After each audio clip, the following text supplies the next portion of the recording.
implemented together with Maersk, which is the world's largest container shipping company.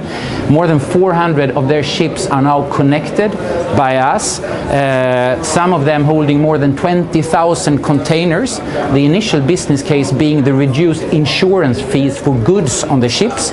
But when you have put up a base station blasting all of the ship and connecting everything, you can also introduce welfare services, which helps you keep and retain better crew. Also there you can connect all of the sensors in the ship. You can also download software and go into other drivers. Then there is, so that's transport. Next big thing is for us is safety security, or public safety, where there's a transformation to add feature-rich multimedia services to the mission-critical voice. So if you're a police, fire or rescue officer, you basically have a very robust Tetra telephone, and by adding then mobile services, you can get transmit biometric data on a firefighter in a house. You can give that person visuality over what is happening in the house. So really move the intelligence from the control center to the officers in the street, regardless if it's police, fire, rescue. And then last, we're working with utilities to introduce the smart grid. And the drivers for the smart grid is to be able for them to introduce renewable energies. So today's electricity grids are star-shaped. Pretty stupid that way. You have a power plant in the middle and a guy shaving in the other end. No storage capabilities, really star-shaped. And a grid in the future must be meshed and allow for bi-directional currency flows. For example, if you produce electricity in your house daytime, you cannot consume that. You need to sell that actually to the electricity company. And this is all possible. You know, there's all possible, but the substations needs to be intelligent, connected. So this is another case where Ericsson is active. So that's a short introduction of three industries: transport, safety, utility, where we are active. And maybe you like to go through a few make a few of the demos. The demos that you moderate some questions if you have. Yes. Put the mic back. There you go. Because Peter mentioned one of the companies we've done extensive work with, and that's Maersk Shipping Company. And their biggest ships, as you said, they're close to 20,000 containers on one single ship, on their biggest ships. Of course, this is a very, very big ship. Oh, sorry. There you go. Mega ship. 10% of these containers are cooling containers. So you ship cold goods. And they had this idea, because what you normally do is you test them. Before you load them up, you test them. You plug them into the electricity grid in the harbor, and you switch them on, and you have someone walking around trying to see if they work properly or not. And if they work properly, they fill them with goods and ship it away. So they had this idea: why don't we put a small GSM sensor connected to the GSM network in this container? So they did that all by themselves to connect this one. So when the ship was in the harbor, they've tested it, they could get online information about this cooling container. They had this for a few years, and it was good for them because they could actually charge a higher price, for example, for shipping bananas. Because if I know that this container that I'm shipping my bananas in from Maersk is working, that's good information for me as I ship bananas. But they could not deliver this information when the ship was in the water, on the open sea. That was the problem. So they came to us and asked us, can you help us doing this?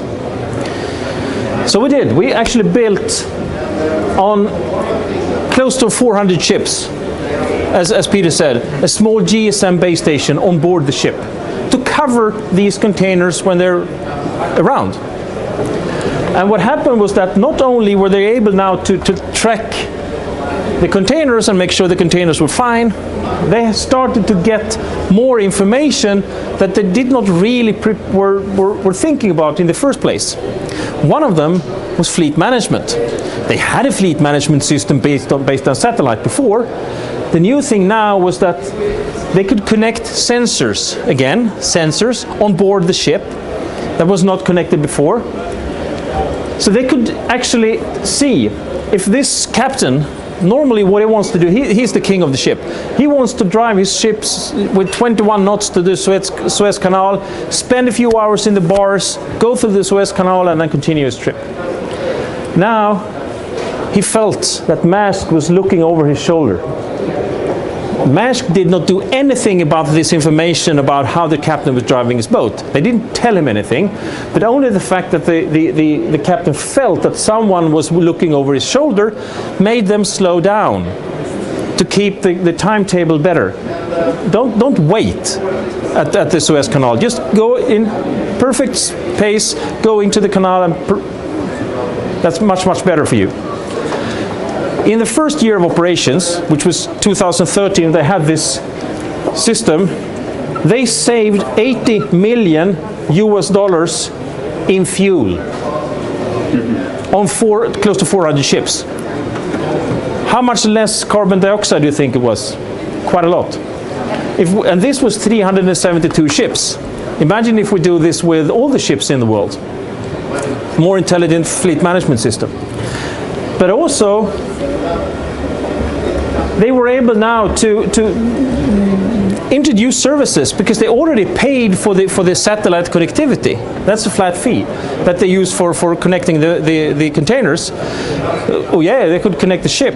Oh, now we can connect the crew. So the crew on board for the first time can do a Skype call to their kids in the evening when the kids are going to bed. It was not possible before. Thanks to the connectivity on board the ships. So it's a GSM on the ship, but then what? Satellites into our network directly. And we have network operation centers that does this for Maersk. So we deliver just the data to Maersk in our turn. Maersk does not have anything to do with the connectivity apart. That's Ericsson, 100%. Because we can, basically what we're using here is something we call the service enablement platform. Whatever service you want to introduce into your business, doesn't really matter. What you want to do as a company is to have contact with the buyer, with the person, with the driver of the car, like with the Volvo case, with Maersk, with the customers of Maersk. You want to keep, this is what you want to do. Ericsson can do all that. Introduce new services, make sure you get paid for them. Let us do that. That's Ericsson. This is the 65% of people in the company now working with software and services. But when your boat goes to the Suez Canal, there are GSM networks all the way around it. Yes, exactly. That will want the roaming traffic. Exactly. So what happens when you come closer to the shore? Oh, sorry. Is that? Oh, next one.